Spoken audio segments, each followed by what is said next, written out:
자, 그러면 오늘 앉으신, 지금 이 순간 앉으신 관객 여러분들이 함께 여행할 시간은 어디냐? 바로 조선 전기가 되겠습니다. 태조 이성계부터 임진왜란이 벌어지기 전까지의 조선을 우리가 여행을 할 텐데요. 일단은 왕 위주로, 왕의 업적 위주로 살펴보고, 제가 이 한국통사 이전에 조선왕조실록이라는 강연을 촬영한 적이 있었어요.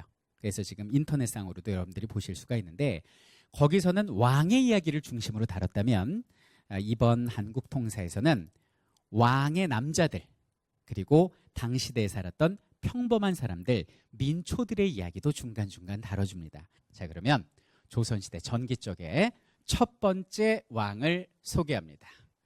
태조 이성계입니다. 자, 여러분들, 그 왕의 이름은 죽은 다음에 지어요. 죽은 다음에 그 사람의 업적을 놓고 짓거든요. 그러니까 태조라는 것은 나라를 건국한 사람을 태조라고 부릅니다. 이게 묘의 이름이에요. 묘호, 태조. 그래서 고려를 만든 사람 이름이 뭐예요? 태조 왕건. 조선 만든 사람이 태조 이성계. 그리고 중국에도 태조가 있거든요. 그러니까 태조 그러면 뭐다? 상식이에요. 바로 나라를 만든 왕을 태조라고 부르는 거예요. 자, 이 사람이 이성계인데, 이성계는 우리에게 엄청난 교훈을 주고 있어요. 그러니까 이 이성계의 조상 이한사라는 사람이 원래 전주에 살았던 사람입니다. 그래서 전주이시잖아요. 전주에 살았던 사람인데 고향에서 죄를 짓고 북한 지역 있죠. 함경도 땅에 가서 살고 있었습니다. 그래서 거기에 이제 당시 몽골족들이 있었는데 몽골의 관리 비슷하게 그 아버지가 활동을 하고 있었거든요. 그러니까 태어났을 때는 고려인이라기보다는 소속도 애매한 몽골인 비슷한 사람이 이성계였어요. 근데 여기는 이성계가 여진족 때려잡으면서 이제 거기서 장군 활동을 하다가 고려로 귀화를 해요. 고려 말 공민왕 때 귀화를 해서 이제 고려 사람이 되는데, 그냥 평범하게 장군으로서의 삶을 살았다면 아마 그는 권력은 얻지 못했을지 모르지만 사랑하는 처자식과 행복한 여생을 보낼 수 있었을 거라고 생각해요. 하지만 이 사람은 권력을 택했습니다. 그래서 조선이란 나라를 건국하고 왕이 됐는데 그 대가는 너무나 참혹했어요. 잠시 뒤에 보여지겠지만, 일단 지난 시간에 자신의 전우였던 정몽주란 사람을 자신의 5번째 아들 이방원이 죽이는 모습을 봐야 했던 사람이 이성계였고요. 그리고 자신의 평생 동지이자 마음속의 스승이었던 정도전도, 그리고 자신의 자식들끼리 죽고 죽이는 모습을 봐야 했던 사람이 이성계였습니다. 그러니까 권력을 얻기 위해서는 잃는 게 굉장히 크구나라는 교훈을 이성계가 지금부터 우리에게 보여줍니다. 당시 이성계는요, 누가 그렇게 싫어했냐면 최영 장군의, 그러니까 이성계, 우리나라 지도가 있는데 이성계가 활동하던 지역이 어디였죠? 이 함경도였습니다. 이 함경도에서 이성계의 업적은 함흥 쪽이죠. 엄청났어요. 근데 여기는 이성계가 나라를 세우고 원래 개경이 수도였는데 수도를 어디로? 여기는 한양, 오늘날의 서울로 천도를 했단 말이죠. 그럼 이성계가 왕이 되고 이성계를 제일 싫어했던 사람들이 첫 번째가 누구냐면 최영 장군의 후손들이 싫어했고요. 배신자니까. 두 번째로 이성계를 싫어했던 사람들이 개경 사람들이 싫어했습니다. 왜? 수도로 옮겨버리니까 개경 땅값이 떨어졌을 거 아니에요. 너무 싫었을 거예요. 왕조가 망해 나간 지역이니까. 그래서 여기는 최영 장군, 개경 사람들이 이제 어떤 행동을 하냐면, 이 개성에 사는 사람들은 그 떡국을 만들어 먹을 때 이성계 목을 잡아 비튼다 그러면서 이게 떡을 뱅글뱅글 돌렸어요. 그게 바로 그 유명한 조랭이 떡이 됩니다.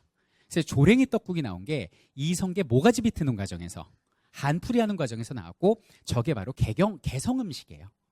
자, 두 번째, 여기는 최영 장군 제사를 지내는데, 최영 장군의 자손들이 제사 지낼 때 이제 돼지고기를 썰어가지고 탕을 만들어 올리는데, 썰다 보니까 이 이성계가 1335년생입니다. 돼지띠예요. 35년 돼지띠. 이성계가 돼지띠인데 썰다 보니까 돼지고기거든. 이성계 아직 학생했으니까 욕은 할 수 없고, 이런 삐삐한 사람 그러면서 막 돼지고기를 거의 다져가지고 막 엉망을 만들어갖고 국에 턱 담아갖고 제사 올리거든요. 원한을 갚아준다 그러면서. 그래가지고 그 돼지고기 편육 막 다져놓은 거를 뭐라고 그러냐면 성계육이라고 부르고, 여기 있는 그 탕을 성계탕이라고 부르는 겁니다. 이성계를, 돼지띠를 참혹하게 다진다. 이게 바로 최영 장군 제사상에 올랐던 음식이니 자 이거 얼마나 참 원한이 깊었는가를 우리가 알 수 있는 대목이에요. 자 어쨌든 여기는 이성계가 왕이 됐어요. 왕이 됐어요. 자 그럼 이제 이성계의 업적을 봐야 되는데 사실상 이성계의 업적이 거의 없어요. 그 이유가 뭐냐면 이 사람이 왕이 됐을 때 나이가 이미 50세가 넘었고 지금이야 100세 인생이라 50세면 이제 절반 산 거지만 그때는 이제 얼마 안 남았던 시대거든요. 평균 연령이 40이에요. 조선시대는. 자, 또 하나는 뭐냐면 장군 출신이라 글도 잘 몰라요. 그러니까 약간 좀 심하게 얘기하면 뒷방 영감님으로 물러나 있는 신세가 된 거죠.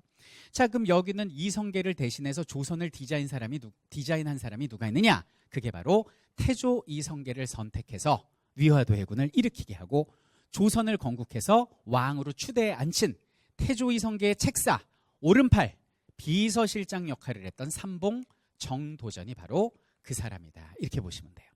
그래서 태조 때 업적은 정도전의 업적으로 보시면 돼요. 정도전은 당시 국무총리, 재상 자리에 오르게 되는데 이 사람은 뭐 하던 사람이죠?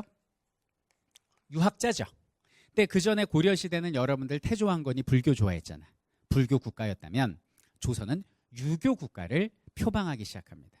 그럼 유교의 근본은 뭐예요? 백성이 근본이 되는 민본, 백성을 사랑하는 애민이죠. 이 세상을 만들기 위해서 정도전은 무던히도 노력하게 됩니다.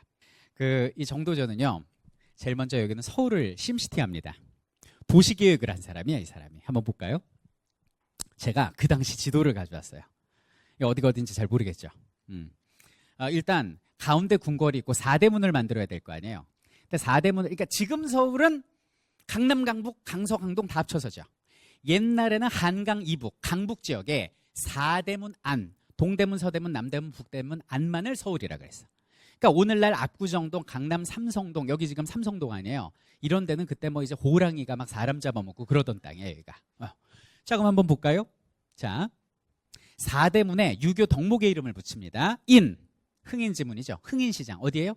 동대문 밀리올의 두타예요. 흥인시장 있잖아요. 이게 인이에요. 인. 유교에서 말하는 인의 예지. 인이 있으니까 그 다음에 돈의문 서대문이 됩니다. 그리고 인의 예 숭례문 남대문이 되죠. 요게 바로 4대문이 되고 그 가운데 오늘날 경복궁 청와대 앞쪽 자리에 터를 잡게 된 거다 이런 얘기죠. 자 그리고 이해를 돕기 위해서 한강 보여드릴게요.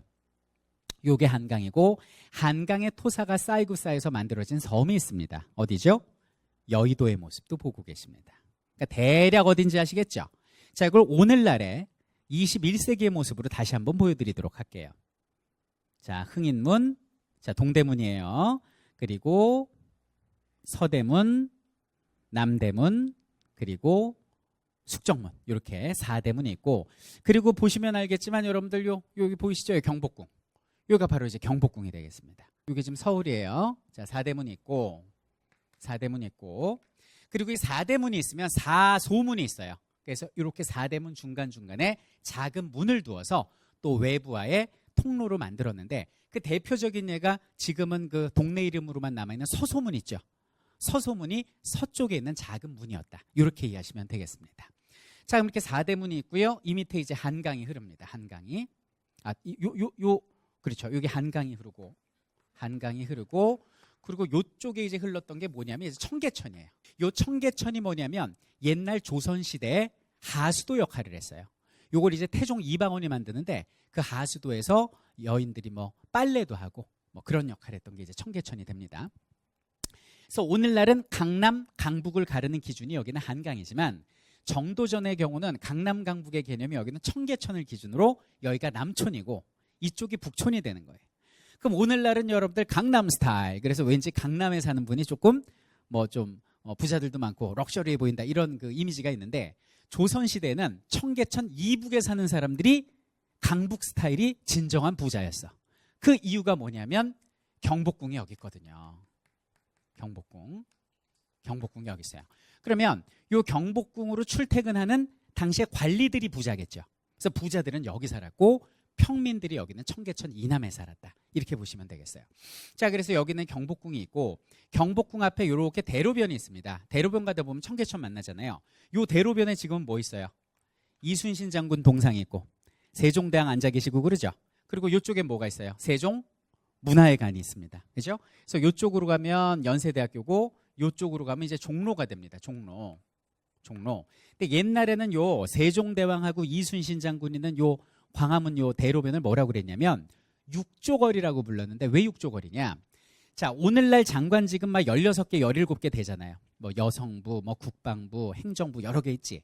이땐 6개였어요. 그래서 이후에 병형공 그래서 관청들이 세종문화회관과 그 맞은편 도로자리에 쫙 깔려 있었어요. 그래서 여기를 육조거리라고 부릅니다. 그래갖고 백성들이 여기를 다닐 수가 없어요. 왜냐하면 하도 출퇴근하는 관리들이 가마를 타고 왔다 갔다 하니까 만나면은 이렇게 조아리고 절을 해야 돼. 그럼 여기는 허리 아프잖아요. 그래갖고 관리들을 피해서 여기는 종로 뒷길로 다니거든요. 그럼 뒷길로 다니다 보면 말을 피해서 다니다 보면 여기에 뭐 막걸리도 한잔하고 빈대떡도 좀 부쳐 먹어야겠죠. 그래서 지금도 일반 평범한 서민들의 소주 한 잔, 그 피막골이 그래서 생긴 거죠. 종로 뒷골목에 피막골이 이렇게 생겼고, 여기는 관리들이 주로 어디에 살았냐면 인사동 위에 삼청동에서 살았고, 거기서 보면 성균관대학교 보이죠? 성균관도 그 앞에 있었다. 이렇게 보시면 돼요. 그러니까 여기 부촌이야, 부촌. 부촌이고, 자, 그 다음에 이제 청계천 이남 있죠. 여기는 부촌이 아니라 평범한 사람들이 살았는데, 이게 언제부터 발전을 하냐면 일제강점기예요. 자, 일본인들이 조선에 따가 봤는데 좀 땅을 사가지고 땅 투기를 하고 싶은데 이미 땅값이 오를 대로 올랐네. 있는 사람들을 내쫓고 개발할 수도 없죠. 그래서 어떻게 하냐면 평범한 사람들이 사는 개발하기 좋은 남산 근처를 개발을 하게 됩니다.